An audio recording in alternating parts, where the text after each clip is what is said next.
Welcome back to Neural Intel.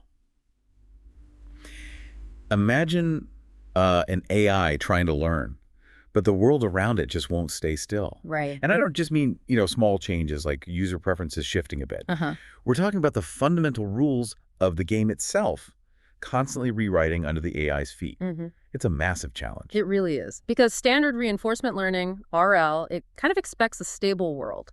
Fixed rules, fixed rewards. Like a game of chess where the pieces always move the same way. Exactly. But the real world, it's messy, dynamic. Think about energy grids, financial markets, even just online recommendations. They're always in flux. Which makes that traditional RL approach, well, it starts to break down pretty quickly. It does. If AI is going to be truly useful in these complex real-world systems, it has to be able to adapt. Not just adapt slowly, but adapt effectively, continually. And that's precisely why, today, we're diving deep into a really fascinating piece of research. Yeah. It's a paper from Narika Jolly and colleagues at Carnegie Mellon University titled Natural Policy Gradient for Average Reward Non-Stationary RL. Ah, yes. That one tackles a pretty significant gap. It really does. It's addressing how agents can learn when their environment is, well, relentlessly changing. So our mission today is to really unpack the technical core of this. Get into the weeds a bit. Exactly. How do they design this new algorithm? What are the mechanics? What do the theoretical guarantees actually mean for performance? And, what do the results suggest for putting this kind of AI into practice? Sounds good. We'll focus on the how and the what next, sticking to the technical side. Right. We'll be grounding our discussion primarily in the research paper itself. It provides that rigorous technical foundation we need.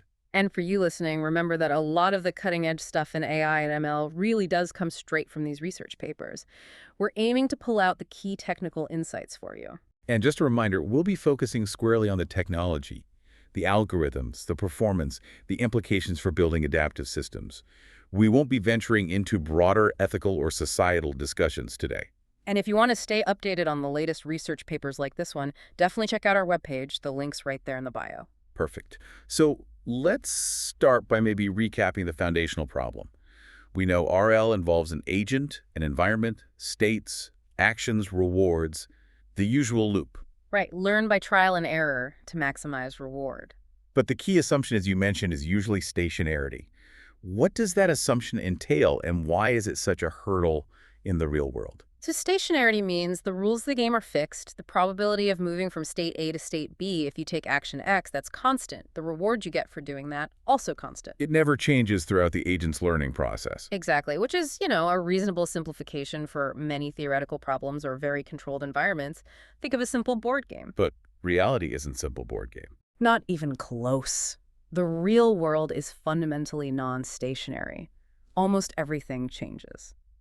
The paper gives some great examples that really highlight this. Can you walk us through one or two? Sure. Take the carbon-aware data center scheduler. That's a fantastic example. Its goal is to schedule computing jobs efficiently, minimizing both cost and carbon footprint. Okay, sounds complex already. It is, because electricity prices fluctuate constantly, sometimes minute by minute.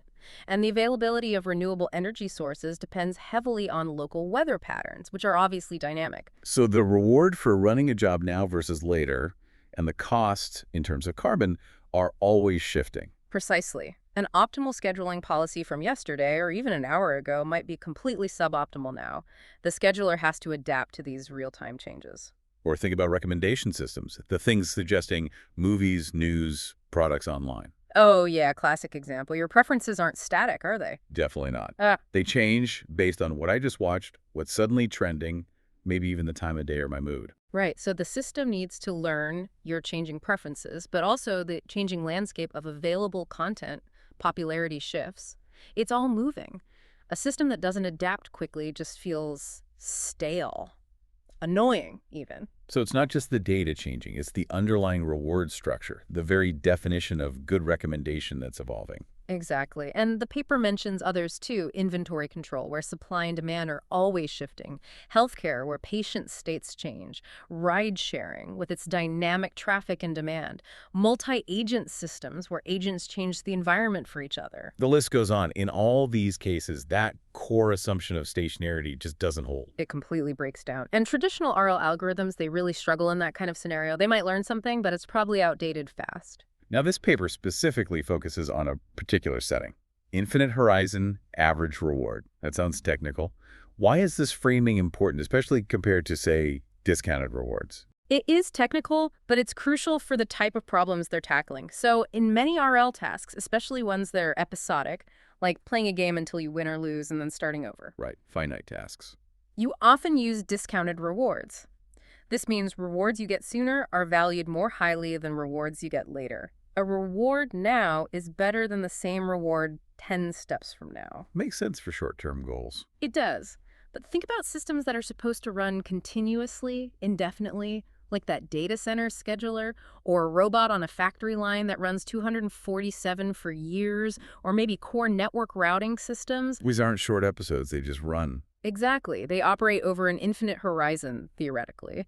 For these systems, you don't want to overly prioritize immediate rewards at the expense of long-term performance. Discounting future rewards too much would be short-sighted. You'd end up with an agent making locally good choices that are bad in the long run. Precisely.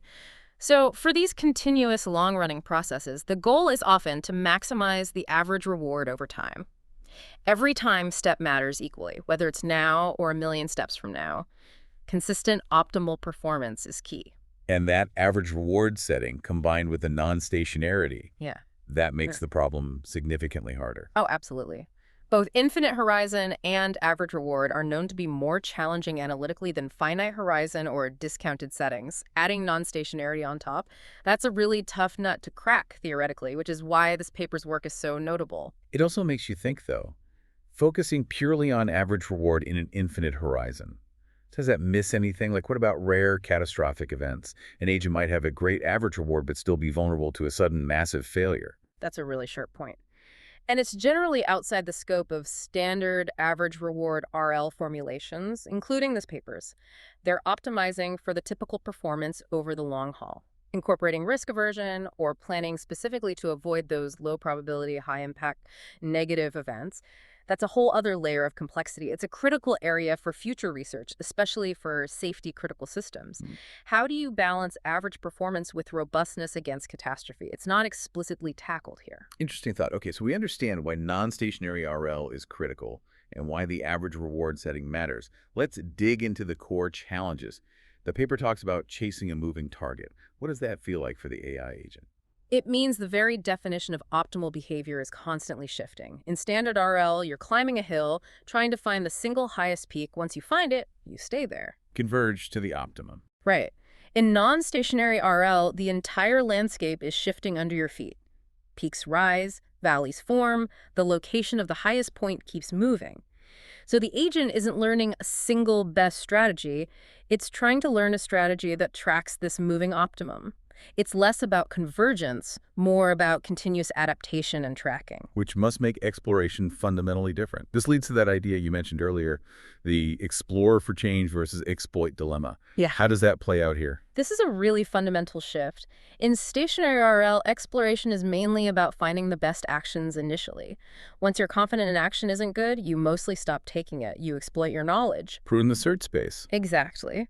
But in a non-stationary world, an action that was suboptimal yesterday might become the optimal action today because the environment changed. The blocked road is now clear and fast. So you can't just discard actions permanently. You really can't. The agent needs to be much more willing to re-explore, to try things that didn't work before, just in case the rules have changed. It needs to actively probe for shifts in the environment. This isn't just initial exploration, it's continual exploration, specifically looking for changes. That sounds expensive computationally and in terms of potentially taking suboptimal actions while you're checking. It is. It's a constant tension.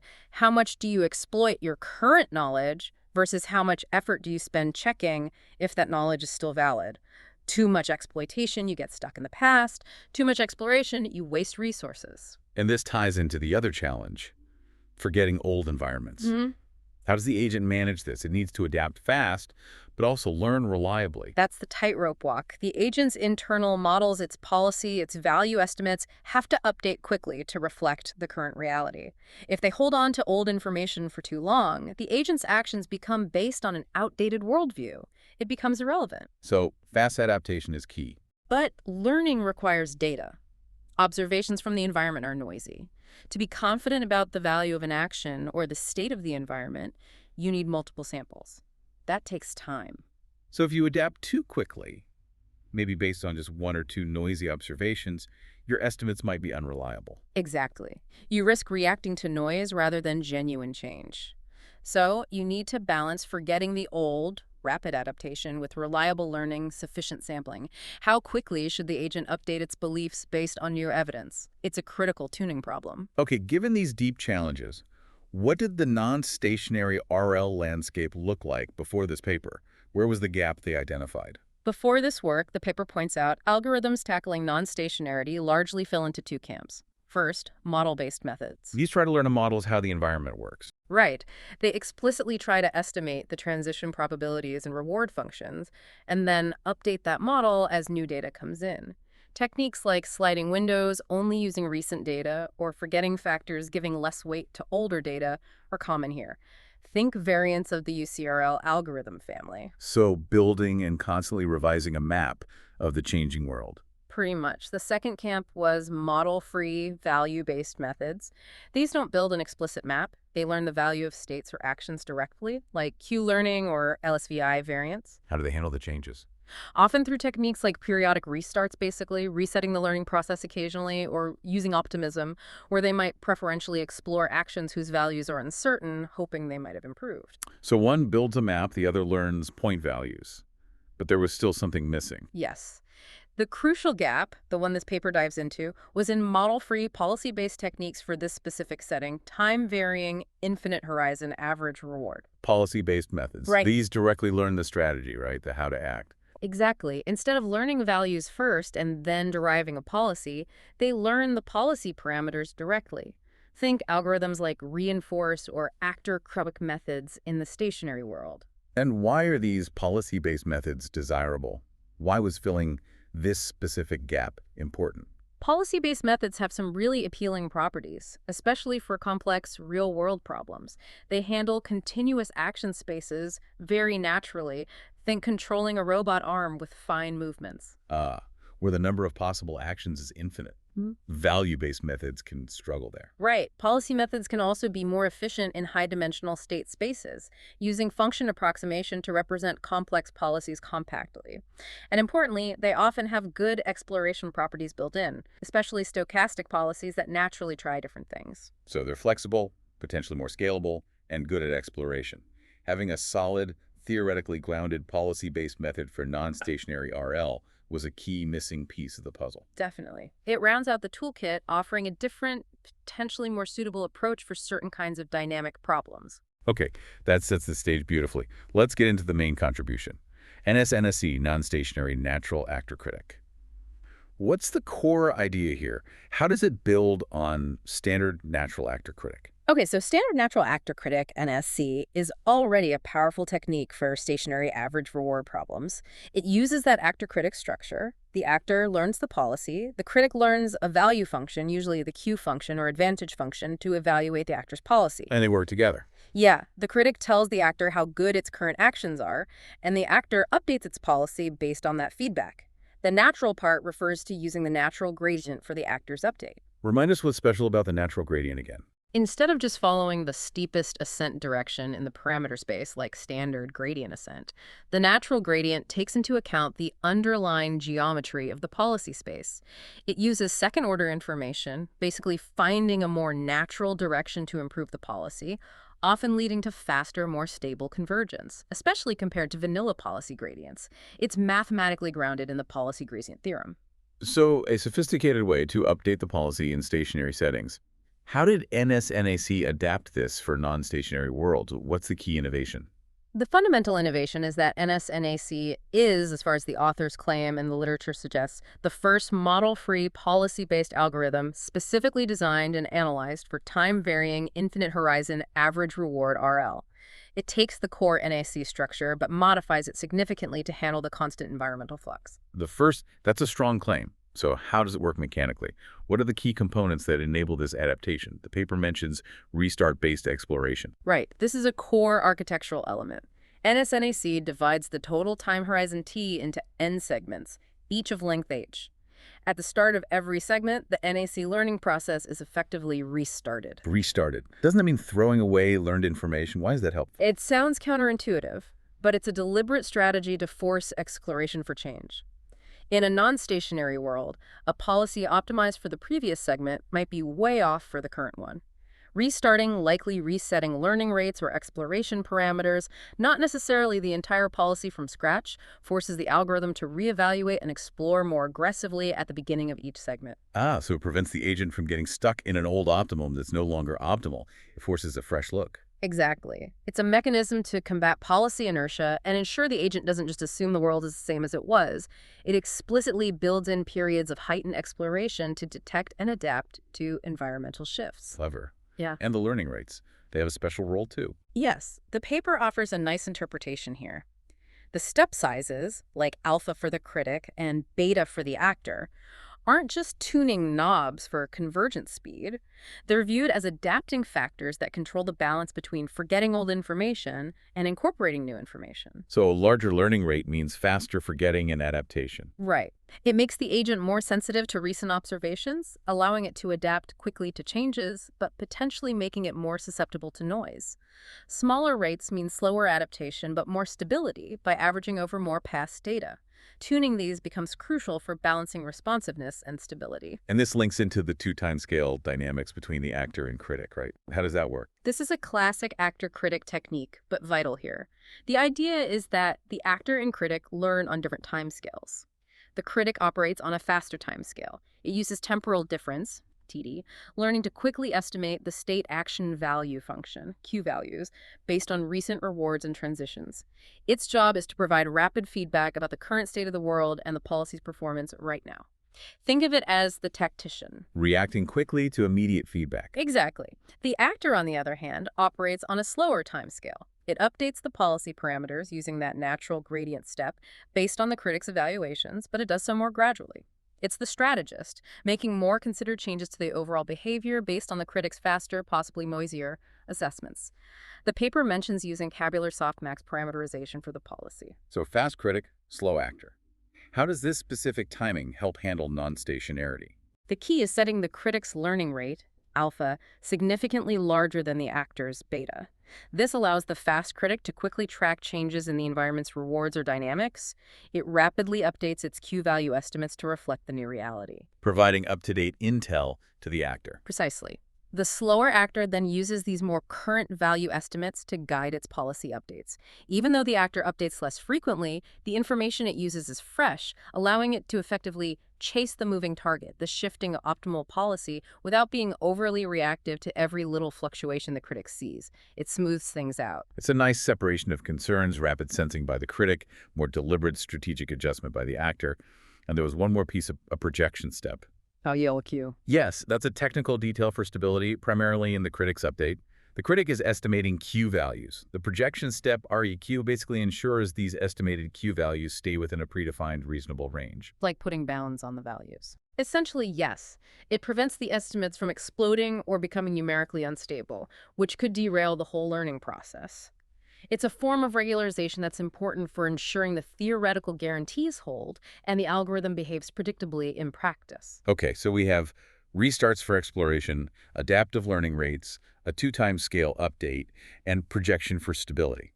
That's the machinery. But how do we measure if this machine is actually working well? We need to talk about dynamic regret. Right. Measuring success is tricky when the goalposts are moving. Standard regret in RL usually compares your agent's total reward to the total reward of the single best fixed policy in hindsight. That's static regret. Which doesn't make sense if the best policy itself changes over time. Exactly. So dynamic regret compares the agent's cumulative reward to the cumulative reward that a hypothetical oracle would have achieved by playing the optimal policy at each and every time step. Wow. So comparing against a perfect adaptive oracle that always knows the best thing to do right now given the current environment state? Precisely. It's a much harder benchmark, but it's the right one for non-stationary problems. It measures how well the agent tracks the moving optimal policy over the entire horizon T. And to quantify how much the environment is changing, they use that variation budget, HA. Yes, HE represents the total amount of change in the environment's reward and transition probabilities over the whole time horizon T.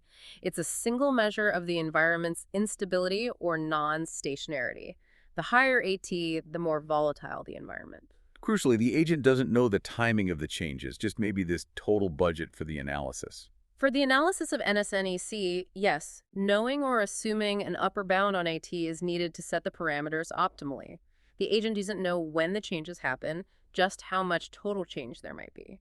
Okay, so dynamic regret against this moving target, considering the variation budget. What kind of performance guarantee does the paper provide for NSNAC? This is the core theoretical result, Theorem 5.3.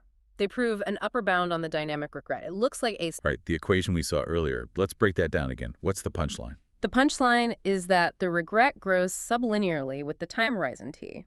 Specifically, it grows slower than t, as t to the power of 56. This means if you calculate the average regret per time step, total regret divided by t, that average regret goes to 0 as t gets very large. So over the long run, the agent's performance gets arbitrarily close to the performance of that perfect adaptive oracle on a per-step basis. That's the implication. It's a strong guarantee of asymptotic optimality. The agent learns to adapt effectively enough that its mistakes, averaged over time, diminish. It successfully tracks the moving target in the long run. That's impressive. The paper also decomposes this total regret, right, like an error budget. What are the sources of this regret? Yeah, the decomposition is really insightful. They break it down into several terms. First, there's a cost. Due to the initialization or restarts, every time you restart a segment, there's a small period of learning needed. The cost of forcing exploration. Right. Second, the cumulative change in the policy itself. Just the act of the actor adapting its strategy incurs some regret. Third, error in the critic's estimate of the average reward. The critic isn't perfect. Fourth, the cumulative change in the critic's value estimates.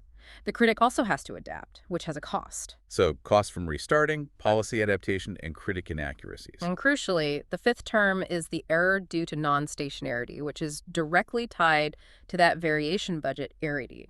This captures the inherent, unavoidable difficulty of learning when the ground truth is shifting. It quantifies the price of volatility, and they show how to tune the parameters based on this. Yes, a very practical result. They show how to optimally choose the learning rates, alpha, beta, gamma, and the number of restarts, n, as functions of the problem parameters like s, a, t, and importantly, arity, to minimize this overall regret bound. If you have an estimate of the variation budget, you have a recipe for tuning the algorithm. That's super valuable for anyone trying to implement this. Now, delving into the proof sketch for the truly curious, what were some of the clever mathematical tricks they had to pull out? You mentioned adapting Lyapunov analysis. Right. The proof is complex. Standard Lyapunov analysis is great for showing convergence to a fixed point in stationary settings. Here, the target is moving. So they had to develop a way to use a Lyapunov-like function to analyze the drift of the policy, but crucially separate the component of the drift caused by the agent's learning from the component caused by the environment itself changing. That's non-trivial. Disentangling the learning process from the world changing around it. Exactly. They also used linear programming formulations related to MDPs to carefully bound how much the optimal average reward itself can change when the environment shifts. This helped quantify the movement of the target. And for the critic's accuracy, how did they bound its errors? They broke down the critic's squared error into fine-grained components. Error from the inherent randomness, Markov noise, error in estimating the average reward itself, error from the value function drifting as the policy and environment change, and variance due to sampling. Analyzing each piece allowed them to control the total estimation error. And that auxiliary Markov chain idea, how did that fit in? That was a really neat trick, primarily to handle the complexity introduced by the Markovian noise, especially when combined with drifting policies and changing transitions. They constructed a simpler, hypothetical Markov chain, the auxiliary one. A simplified model. Kind of. By comparing the behavior of the real, complex system to the simpler auxiliary chain, they could isolate and bound the impact of the non-stationarity, the drifting policies, and time-varying transitions. This technique had been used before for stationary analysis, but adapting it to handle the time-varying P was a key innovation here. It let them manage the analytical complexity of the constantly changing dynamics. Comparing the messy reality to a cleaner baseline to quantify the messiness. Yeah. Very clever. Okay, that covers the theoretical underpinnings of NSNC, but the big practical hurdle remains. NSNE assumes, the variation budget triad beforehand to tune it optimally. That seems unlikely in many real applications. Absolutely. That's a major practical limitation. You rarely know exactly how much the environment will change over the lifetime of your AI system. So needing AIT up front is problematic for deployment. So how do they get around that? They introduced BORL-NS-NA. What's the BORL framework? BORL stands for Bandit over RL. It's a meta-learning framework designed specifically to handle situations where you need to tune an RL algorithm adaptively without knowing environmental parameters like the variation budget in advance. Meta-learning. So learning how to learn, or in this case, learning how to tune. Pretty much. The BORL-NS-NAC algorithm uses a master algorithm, specifically exp3.p, which is an expert algorithm from the adversarial multi-armed bandit literature, good at dealing with unpredictable outcomes. This master algorithm runs over several epochs or time periods. And NS-NAC is used within these epochs. Exactly. NS-NAC acts as a subroutine. In each epoch, the exp3.p algorithm pulls an arm, which means it chooses a particular configuration for NS-NC, a specific set of parameters like learning rates and the restart frequency, potentially guessed based on different possible values of VT. It tries out different tunings. Right. It runs NS-NC with that chosen configuration for the duration of the epoch. Then it observes the total reward NS-NC achieved during that epoch. This reward information is fed back to the exp3.p algorithm. And exp3.p uses that feedback. Yes, exp3.p updates its internal belief or posterior about which parameter configurations are working best in the current environment. Configurations that yield higher rewards get higher probabilities of being chosen in future epochs.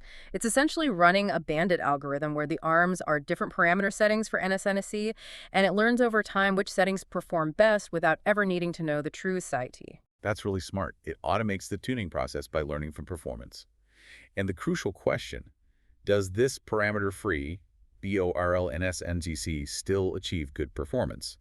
Does it match the original NS-NAC's guarantee? That's the key result. Presented in Theorem 6.1, yes, BORL-NS-NAC achieves the same order of sublinear dynamic regret, maybe with slightly different constants hidden in the A notation, but fundamentally the same scaling. Wow. So you get the strong theoretical guarantee without needing to know error T beforehand. Exactly. It makes the approach much more practical and deployable in real-world scenarios where the degree of non-stationarity is unknown or might even change over time. It's a significant step towards truly autonomous, self-tuning adaptive agents. Fantastic. Let's pull back now for the bigger picture, summing it all up. What's the landmark contribution here? I'd say it's providing the first theoretically grounded, model-free, policy-based algorithm, NS-NAC and its BORL variant, for the infinite horizon, average reward, non-stationary RL setting. And crucially, proving that these policy gradient methods can achieve sublinear dynamic regret. This validates a whole class of algorithms, often preferred in practice, for this very challenging but highly relevant continual learning setting. It opens the door for policy gradients in dynamically changing worlds. Now, about that theoretical gap they mentioned between their upper bound and the known lower bound. Right. They are very upfront about this. Their regret bound scales roughly as 2RL, while the best-known lower bound scales is 2RLO. There's a gap. They suggest it likely comes from some looseness in the analysis inherited from the underlying NAC algorithm, perhaps in how errors from the actor and critic, using different norms, are combined. So it's likely an artifact of the proof technique, not necessarily a fundamental limitation of the algorithm itself. That's the implication. It's quite common in theoretical ML, especially with first results in complex settings, that the initial bounds aren't perfectly tight. It points towards potential future work and refining the analysis, maybe closing that gap, but achieving any sublinear bound here was the main hurdle clear. It shows honesty and identifies future work, which is good science. Okay, theory is one thing. How did it actually perform in experiments? Did they test it against other methods? They did. They ran experiments on synthetic non-stationary MDPs where they could control the changes. They compared NS-NS and BORL-NS-NS against strong baselines, model-based ones like SW-KRL2CW and VAR-UCRL2, and a model-free value-based one, Restart-QUCB. A good mix of competitors. What was the outcome? The key finding was that, empirically, both NS-NS and BORL-NS-NS performed very well. They consistently achieved sublinear regret in the experiments, matching or even sometimes outperforming these state-of-the-art baselines across different settings, varying the time horizon T and the variation budget year T. So even with a theoretical gap, in practice, it holds its own against the best. That's what the experiments suggest. It shows that the algorithms are not just theoretically sound, but also practically effective and competitive. This empirical success really bolsters the case for using policy gradient methods in these dynamic, real-world applications. It suggests the approach is robust. That's great to hear. So, wrapping up our deep dive today, we set out to understand how AI could potentially learn and adapt in environments that are constantly changing, a huge challenge for traditional methods. And we saw how NSNS and BORL-NS-NAC offer a novel, policy-based solution backed by solid theory and promising empirical results. They really tackle that critical gap, providing a new tool for building agents that can hopefully thrive in unpredictable realities. The way they balanced exploring for change with forgetting the past seems key. That balance is definitely at the heart of it. So here's a final thought for you, our listeners, to chew on. We've talked a lot about AI systems adapting, but thinking more broadly, what other complex systems, maybe even biological or social systems, face similar challenges of continuous adaptation to non-stationary environments with noisy feedback? Could the principles explored in this paper, like the trade-offs between exploration, exploitation, and forgetting, offer insights there too? That's a fascinating question. The core problem of optimal decision-making under uncertainty and non-stationarity is universal. Thinking about how, say, ecosystems adapt to climate shifts, or how businesses navigate volatile markets. Perhaps there are parallels in the strategies that prove successful. The computational perspective might offer a new lens. Definitely food for thought. If you found this dive into non-stationary RL intriguing and want to get into the nitty-gritty of the algorithms or the proofs, we absolutely encourage you to check out the original paper by Jolly and colleagues. The link is in the bio. There's always more depth to explore in this field, and papers like this are pushing the boundaries. Thanks for joining us on Neural Intel.